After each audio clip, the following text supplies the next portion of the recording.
Bismillah, wassalatu wassalamu ala rasulillah. Le discours que je vais faire aujourd'hui s'adresse à la raison et au cœur de quiconque cherche la vérité, de quiconque cherche le sens de sa vie. Pas un sens quelconque, mais le vrai sens de sa vie. Le vrai sens, sens avec grand S. Des questions que chacun de nous s'est posées. D'où est-ce que je viens? Où vais-je? Quel est le sens et le but de ma vie? Quelle est l'origine de la vie? Où est notre Créateur? Qu'attend-il de nous? Des questions de ce genre. À quoi ressemble la mort? Est-il certain qu'il y a une vie après la mort? Chacun de nous a quelque chose en lui qui le pousse à se poser ces questions-là. Sûrement que les réponses à ces questions se trouvent quelque part. Eh bien, les réponses à ces questions se trouvent dans le Coran. Ouvre le Coran. Il est formé de 114 chapitres, ce qu'on appelle sourates. Chaque sourate se compose de versets. Tu vas trouver la réponse qui te donne le vrai sens de ta vie dans la première page du Coran. Donc il suffit d'ouvrir, il suffit de faire un petit geste pour trouver la réponse fondamentale que tu te poses. Tu n'as qu'à ouvrir cette page-là. Il commence par la sourate de l'ouverture, sourate al-Fatiha. À l'entête de cette sourate, il y a la formule suivante: au nom d'Allah, le tout miséricordieux, le très miséricordieux. Bismillahir-Rahmanir-Rahim. C'est une formule qui se trouve à l'entête de chaque sourate du Coran. Lis la suite, lis le premier verset de cette sourate. Le premier verset, c'est louange à Allah, le Seigneur des mondes. Alhamdulillahi Rabbil Alamin. Allah est le Seigneur des mondes. Donc le point de départ, ton point de départ est Allah. C'est Allah qui t'a créé. Voilà la réponse à la première question. C'est Allah subhanahu wa ta'ala qui t'a créé. Allah, il le dit dans le Coran, dans beaucoup d'autres versets de ce livre. Il dit, subhanahu wa ta'ala, regardez cet appel à la raison, il dit: ont-ils été créés à partir de rien, ou seraient-ce eux les créateurs? Ont-ils été créés à partir de rien, ou seraient-ce eux les créateurs? Am khuliqu min ghayri shay'in am humul khaliqun. Sourate 52, verset 35. Dans une autre sourate de ce Coran, Allah dit: et c'est lui qui commence la création puis la refait, et cela lui est plus facile. Sourate 30, le verset 27. وهو الذي يبدأ الخلق ثم يعيده وهو أهون عليه. Regardez la graine, un être inanimé. Vous pouvez le mettre dans votre main, il ne bouge pas, et pourtant quand vous le mettez dans la terre, il peut donner des plantes, il peut donner de la vie.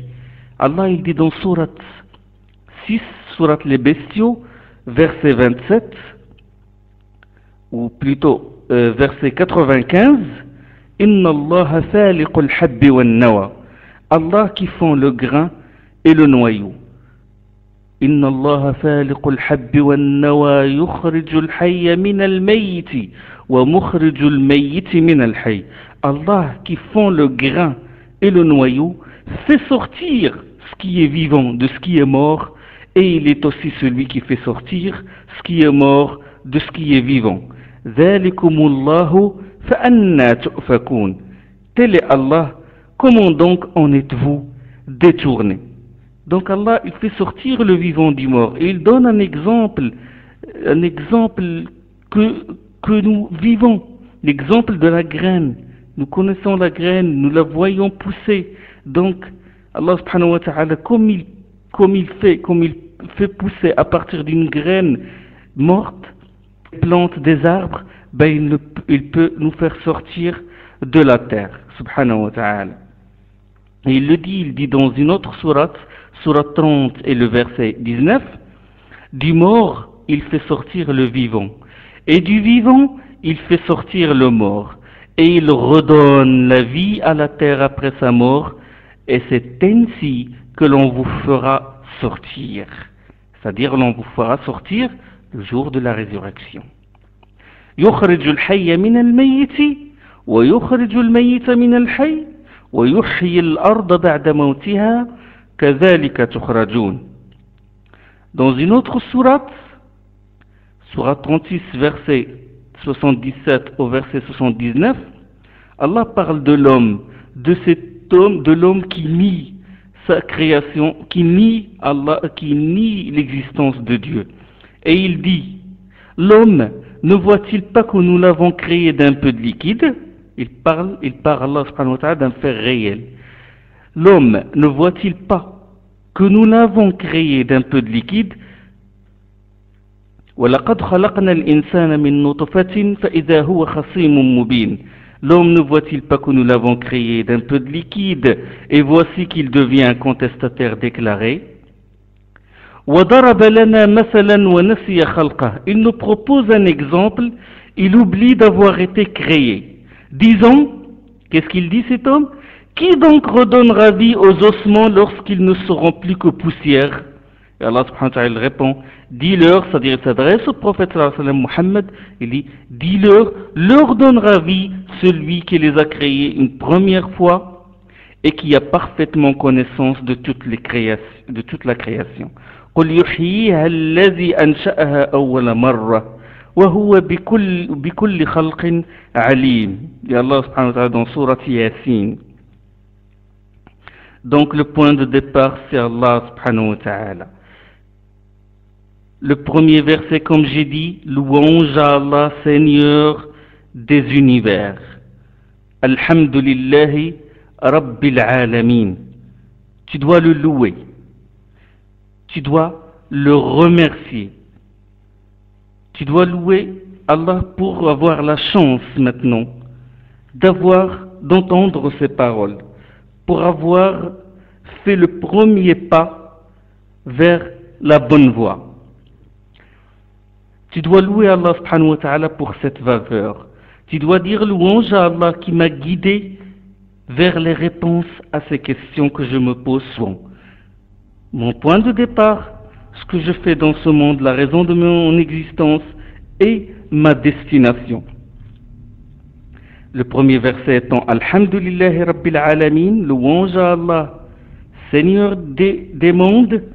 Le deuxième verset, Ar-Rahman Ar-Rahim, le tout miséricordieux, le très miséricordieux. Il n'a pas dit le dominateur, il n'a pas dit le puissant, mais il a dit le tout miséricordieux, le très miséricordieux. Il ne t'a pas créé pour que tu sois malheureux, il te veut du bien. Il te veut du bien. Par miséricorde à ton égard, il t'a créé selon la plus harmonieuse des formes, comme il le dit, subhanahu wa ta'ala, dans la sourate 95 et le verset 4, nous avons créé l'homme dans la plus harmonieuse des formes, dans la plus belle des statures. لَقَدْ خَلَقْنَا الْإِنسَانَ فِي أَحْسَنِ تَقْوِيمٍ.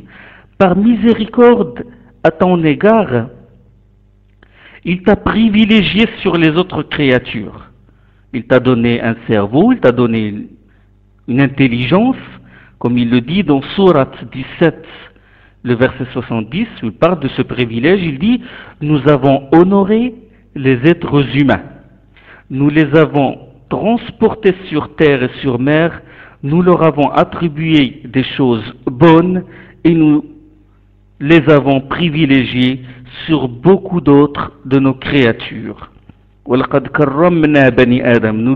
avons honoré les êtres humains.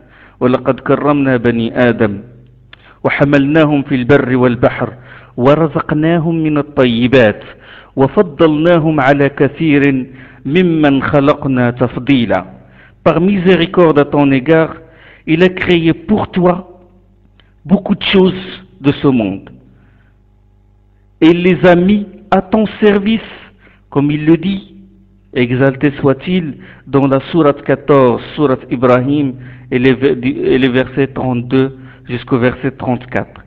Il dit subhanahu wa ta'ala, Allahu allazi khalaqa as-samawati wal ard. C'est Dieu qui a créé les cieux et la terre. Wa anzala min as-sama'i ma'a.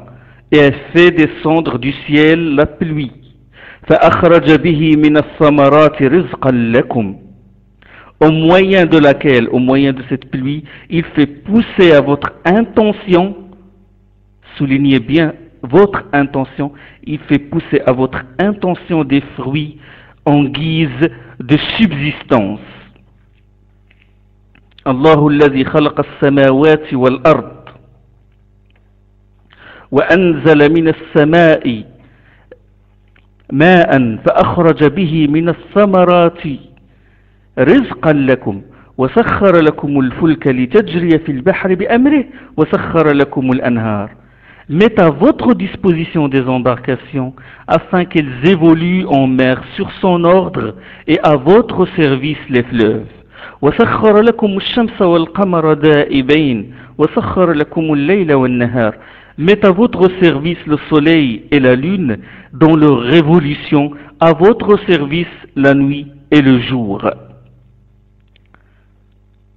وَإِن تَعُدُّوا نِعْمَةَ اللَّهِ لَا تُحْصُوهَا إِنَّ الْإِنسَانَ لَظَلُومٌ كَفَّارٌ وَآتَاكُم مِّن كُلِّ مَا سَأَلْتُمُوهُ. Et vous donne une part de tout ce que vous demandez. Si vous dénombriez les bienfaits d'Allah, vous n'en feriez pas le compte, mais l'homme est enclin à l'iniquité, à l'ingratitude. Inna al-insana la zaloumun kafar. Voilà les bienfaits d'Allah sur nous. Le verset qui vient après. Les premiers versets, Alhamdulillahi Rabbil Alamin, il parle de ton origine. Il te donne la réponse que tu te poses sur ton origine. Ton origine, c'est Allah qui t'a créé. Le verset qui suit, Maliki Yawmiddin, le maître du jour de la résurrection, ou le maître du jour de la rétribution. Maliki Yawmiddin, din, rétribution. Voilà la réponse à la troisième question. C'est que nous mourrons, puis Allah nous ressuscitera, puis nous jugera. C'est ça la réponse. La réponse, notre destination, c'est vers Allah. C'est qu'Allah va nous ressusciter et il va nous juger après. Le verset qui vient après, Iyyaka na'budu wa iyyaka nasta'in. C'est toi que nous adorons et c'est à toi que nous demandons l'aide. Voilà la réponse à la deuxième question. Iyyaka na'budu wa iyyaka nasta'in. Quelle est la raison de ma création, de mon existence? Qu'est-ce que je fais? Que dois-je faire dans ce monde? Que me demande Dieu? Tu es dans ce monde pour adorer celui qui t'a créé. Il t'a créé pour que tu l'adores, pour lui rendre culte, pour lui témoigner de la vénération et de l'amour, pour reconnaître ses bienfaits sur toi, pour suivre sa voie. Voilà la raison de ton existence. Il ne t'a pas créé comme ça, puis t'a abandonné. Il t'a abandonné comme ça, livré à toi-même. Non, non, non, non. Il le dit, subhanahu wa ta'ala, dans sourate 23 et le verset 115, il dit, pensiez-vous que nous vous avions créé en pure gratuité et que vous ne reviendriez pas à nous?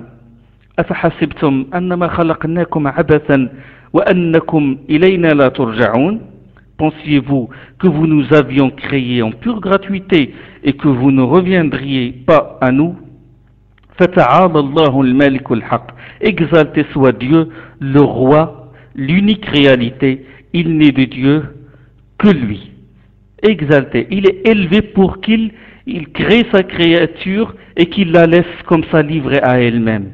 Il est au-delà de ça, à sa transcendance, subhanahu wa ta'ala. Il y a bien une raison de notre création. C'est toi que nous adorons, c'est toi que nous demandons l'aide. Pour l'adorer, nous avons bien sûr besoin de lui. Nous avons besoin de lui pour nous aider. C'est lui qui nous a créés, donc nous avons besoin de son aide physiquement et moralement. Et une autre chose, on ne sait pas comment l'adorer. Comment adorer Allah subhanahu wa ta'ala? On ne sait pas. C'est Allah qui nous montre comment l'adorer. Sinon, on va faire quoi pour lui rendre culte?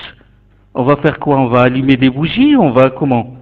Et se recueillir devant lui? On va faire quoi? On va danser? On va chanter? On va faire quoi pour l'adorer? Donc, nous avons besoin de lui pour nous montrer comment l'adorer. Et c'est effectivement cette demande qui se trouve dans le verset qui suit. Le verset qui, dans la sourate de l'ouverture. Ihdina as-sirata al-mustaqim. Guide-nous sur la voie de rectitude. C'est Allah. Certes, Allah a guidé toute chose vers un but précis. Allah subhanahu wa ta'ala, on lui demande de nous guider sur la voie de la rectitude. Il a, si vous voulez, ontologiquement, il a créé, il a guidé toute chose, il a guidé chaque cellule, chaque animal, chaque bactérie, chaque végétal à l'endroit où il l'a guidé à faire bon usage de ce dont il dispose. Il a guidé toutes choses, subhanahu wa ta'ala.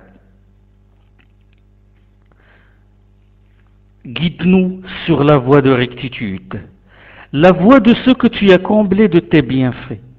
Ihdina as-sirata al-mustaqim, sirata alladhina an'amta alayhim. Dans la même sourate, cette sourate, comme je dis, qui se trouve au début du Coran, il est dit la voie de ceux que tu as comblés de tes bienfaits. Sirata alladhina an'amta alayhim. Cette voie de rectitude n'est pas seulement de la théorie. C'est qu'il y a des gens qui ont pratiqué cette guidance et ont cheminé sur la voie de rectitude, c'est-à-dire les prophètes, les gens vertueux et ceux qui les ont suivis. Il a envoyé les prophètes aux gens pour les guider et pour leur montrer comment l'adorer et leur montrer le sens de leur vie. Ihdina as-sirata al-mustaqim. صراط الذين أنعمت عليهم. Et le verset qui se trouve à la fin, صراط الذين أنعمت عليهم غير المغضوب عليهم ولا الضالين. Non pas celle de ceux qui font l'objet de ta colère, ni des égarés. Donc il y a la bonne voie et la mauvaise voie. Ceux qui font l'objet de sa colère sont ceux qui connaissent la vérité mais s'y opposent sciemment. Et les égarés sont ceux qui ont cherché la vérité mais n'y sont pas parvenus. Donc il y a deux voies. La bonne voie, c'est la voie de rectitude, la voie des prophètes, et la mauvaise voie, c'est la voie de ceux qui ont couru la colère d'Allah et la voie des égarés.